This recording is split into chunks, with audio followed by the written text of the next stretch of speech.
오늘 본문을 가지고 믿음으로 살아가자라는 제목으로 함께 말씀을 나누려고 합니다.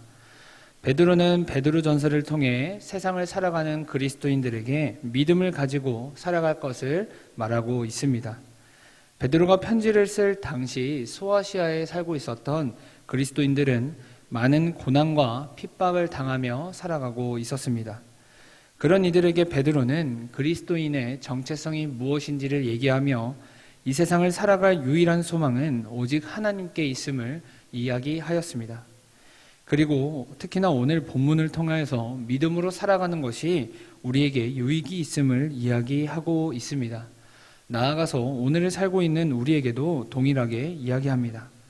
그렇다면 믿음으로 살아가는 것은 무엇을 뜻하며 믿음으로 살아갈 때 우리에게는 어떤 유익이 있을까요? 베드로는 먼저 우리에게 믿음은 금보다 귀한 것이므로 우리가 믿음으로 살아가야 한다라고 이야기합니다. 베드로는 왜 이렇게 우리에게 이야기하고 있을까요? 그것은 바로 오늘 본문 7절 상반부에 나타난 바와 같이 우리의 믿음이 확실하기 때문입니다. 그렇다면 우리에게 어떤 믿음이 확실할까요? 그것은 바로 우리를 살리신 예수 그리스도를 믿는 믿음이 우리에게 확실하다는 것입니다. 그렇기에 우리는 그 은혜에 감사하여서 이렇게 새벽에 나와 함께 하나님께 예배를 드리며 또한 날마다 우리가 입술을 열어서 하나님께 찬송하는 것 아니겠습니까? 여러분, 확실하다는 뜻 안에는 견고하다, 굳건하다라는 뜻이 담겨 있습니다. 그렇게 베드로는 우리에게 있어서 믿음의 확실함이라는 것은 우리가 세상을 살아갈 수 있게 만드는 힘과 능력이 된다라고 이야기하는 것입니다. 그래서 오늘 본문 7절에 기록된 바와 같이 아무리 불로 연단하여도 우리는 흔들리지 않을 수 있다는 것입니다. 그래서 어떤 시련이 찾아온다고 할지라도 우리는 이겨낼 수 있는 것입니다.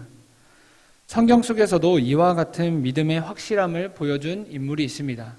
그것은 바로 우리가 잘 알고 있는 욥이라는 인물이 그리하였습니다. 욥은 여러 가지 시련을 통하여 그 안에서도 하나님께 이렇게 고백하였습니다. 우리 욥기 23장 10절의 말씀을 다 함께 고백하겠습니다. 그러나 내가 가는 길을 그가 아시나니 그가 나를 단련하신 후에는 내가 순금같이 되어 나오리라. 아멘. 사랑하는 여러분, 욥은 어떻게 하나님 앞에서 이와 같은 믿음의 고백을 할 수 있었을까요? 자신이 가지고 있던 모든 재산들, 자녀들, 건강을 잃었는데도 어떻게 하나님 앞에 이렇게 당당하게 고백할 수 있었을까요?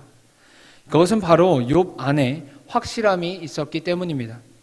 바로 하나님만이 우리의 생사화복을 주관하신 분이라는 그 확신이 있었기 때문에 그는 믿음의 고백을 담대하게 말하며 자신에게 일어난 시련을 이겨낼 수 있었다는 것입니다. 그러므로 우리도 어떤 시련이 온다고 할지라도 흔들리지 않는 믿음을 가지고 살아가야 하는 것입니다.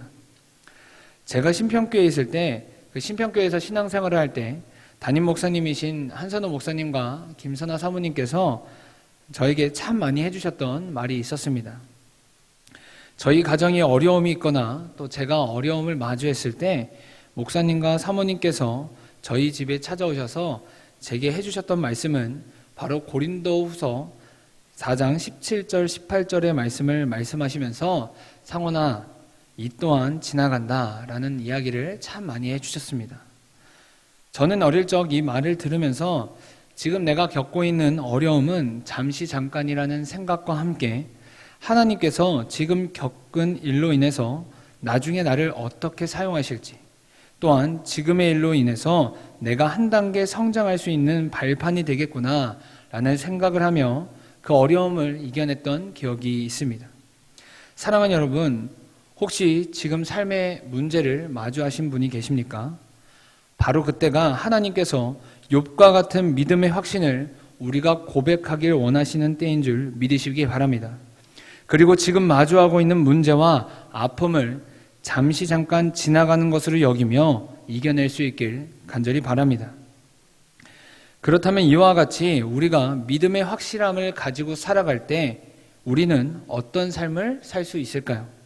그것은 바로 오늘 본문 7절 하반부에 나타난 바와 같이 하나님께 칭찬과 영광과 존귀를 받게 될 것입니다. 그래서 야고보서 1장 12절도 우리에게 이렇게 말하고 있습니다. 우리 다 함께 야고보서 1장 12절의 말씀을 다 함께 읽어보도록 하겠습니다.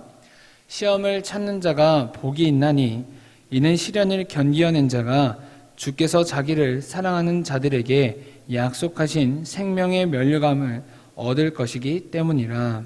아멘. 그러므로 날마다 다른 것에 집중하지 않고 하나님만을 바라보는 삶이 바로 하나님께서 우리에게 원하시는 믿음이며 믿음으로 세상을 살아가는 방법인 줄 믿습니다. 바라기는 날마다 우리 모두가 금보다 귀한 믿음으로 말미암아 하나님만을 바라보는 그 믿음을 가지고 살아갈 수 있길 원합니다. 그리하여서 마태복음 25장에 나타난 바와 같이 착하고 충성된 종이라 칭찬받는 우리 모두가 될 수 있길 간절히 바랍니다. 베드로는 두 번째로 믿음이 우리에게 영광스러운 즐거움을 가져다 주기에 우리가 믿음으로 살아가야 한다라고 이야기하고 있습니다. 왜냐하면 하나님이 우리 인간의 참된 기쁨이 되시기 때문입니다. 그래서 예수님께서도 요한복음 15장 11절의 말씀에서 이렇게 이야기하고 계십니다. 우리 다 함께 요한복음 15장 11절의 말씀을 읽도록 하겠습니다. 내가 이것을 너희에게 이름은 내 기쁨이 너희 안에 있어 너희 기쁨을 충만하게 하려 함이라. 아멘. 사랑하는 여러분, 그래서 성령의 열매 중에 희락이 있는 것입니다. 따라서 우리가 하나님만을 믿는 믿음 안에서 살 때 우리는 기쁨을 얻을 수 있습니다. 그렇게 사도 바울 역시 빌립보서 4장 4절에서 주 안에서 항상 기뻐하라 라고 강조하고 있습니다. 우리 빌립보서 4장 4절의 말씀을 다 함께 읽도록 하겠습니다. 주 안에서 항상 기뻐하라. 내가 다시 말하노니 기뻐하라. 아멘. 그러므로 우리는 주님 안에서만 참된 기쁨을 얻을 수 있습니다. 이를 반대로 말하자면 우리 안에 지금 기쁨이 없다 혹은 불평과 불만이 가득하다라고 한다면 지금 우리가 하나님과의 관계가 원만하지 않다라는 증거가 될 수 있다는 것입니다. 그렇게 우리는 우리 안에 자리 잡고 있는 장애물을 제거해야 하는 것입니다. 하나님께로 나아가지 못하게 만드는 그 장애물을 뿌리 뽑아야 한다는 것입니다. 그래야 우리는 하나님과 날마다 교제하며 하나님께서 주시는 참된 기쁨을 얻을 수 있는 것입니다. 그렇다면 우리는 어떻게 기뻐할 수 있을까요? 그것은 바로 8절 상반부에 나타난 바와 같이 예수 그리스도를 사랑할 때만 우리는 가능한 것입니다. 여러분, 사랑이라는 감정은 상대방에게만 집중하는 것입니다. 여러분 다들 사랑해 보셨겠지만 우리가 사랑에 빠지게 되면 그 사람이 없으면 우리가 가슴이 저리고 또는 심정이 터질 것 같은 마음이 들지 않습니까? 저만 그렇나요? 모두가 그런 경험은 하신 줄 믿습니다. 만약에 우리가 이 사람도 좋고 또 저 사람도 좋고 또 이 사람도 생각나고 또 저 사람도 생각난다면 우리는 진정한 사랑을 하고 있지 않다라고 말할 수 있습니다. 다시 말해서 우리가 하나님을 사랑한다고 하는 것은 바로 하나님만을 바라보고 하나님만을 붙잡으며 하나님께만 집중한다는 것을 의미합니다. 다른 것에 눈을 돌리는 것이 아니라 오직 하나님께만 집중하며 하나님만 바라보는 것이 바로 하나님을 사랑한다는 것입니다. 그러므로 우리가 세상이 주는 즐거움, 박수, 기쁨에 눈을 돌리는 것이 아니라 하나님만을 사랑하는 믿음으로 우리가 진정한 기쁨을 날마다 누리며 살아갈 수 있길 바랍니다. 마지막으로 베드로는 믿음이 우리에게 영혼을 가져다 주기에 우리가 믿음으로 살아가야 한다라고 이야기하고 있습니다. 왜냐하면 하나님께서는 우리의 믿음을 보시고 우리에게 구원이라는 선물을 주시는 분이기 때문입니다.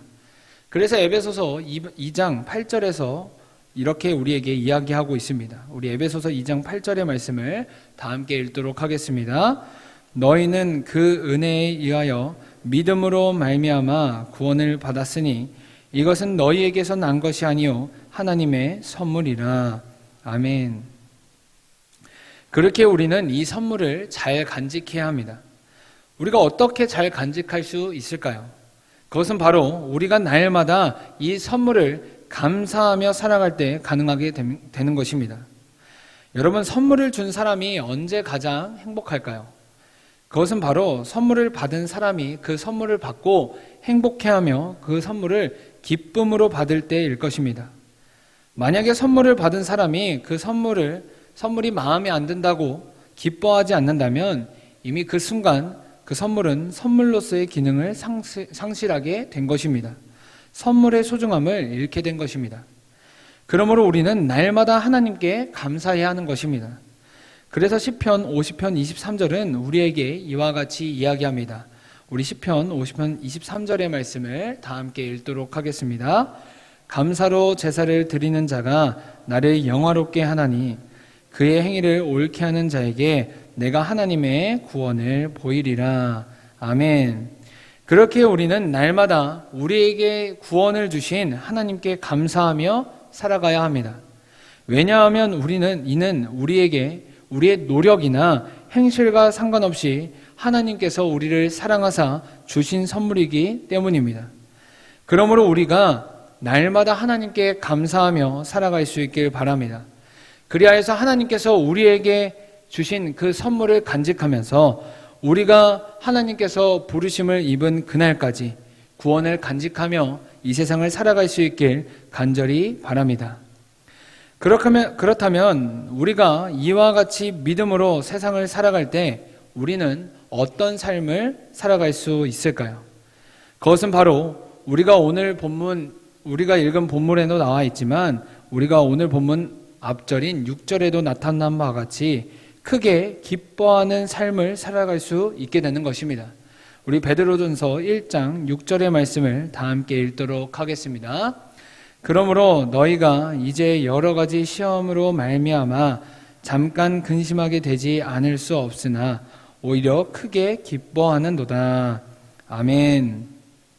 그러므로 우리 모두가 하나님만을 믿으며 하나님만을 붙잡으며 하나님만을 바라보는 믿음으로 말미암아 세상을 살아갈 수 있길 간절히 소망합니다. 그리하여서 세상이 주는 잠시 잠깐의 영광과 즐거움이 아닌 우리의 소망이신 하나님께서 우리에게 부어주시는 참된 기쁨을 누리며 살아갈 수 있길 간절히 소망합니다. 그래서 우리의 생명이 다하는 그날까지 이 세상을 살아갈 때 하나님께서 착하고 충성된 종이라고 칭찬을 받을 수 있는 우리 모두가 될 수 있길 간절히 소망합니다. 기도하겠습니다.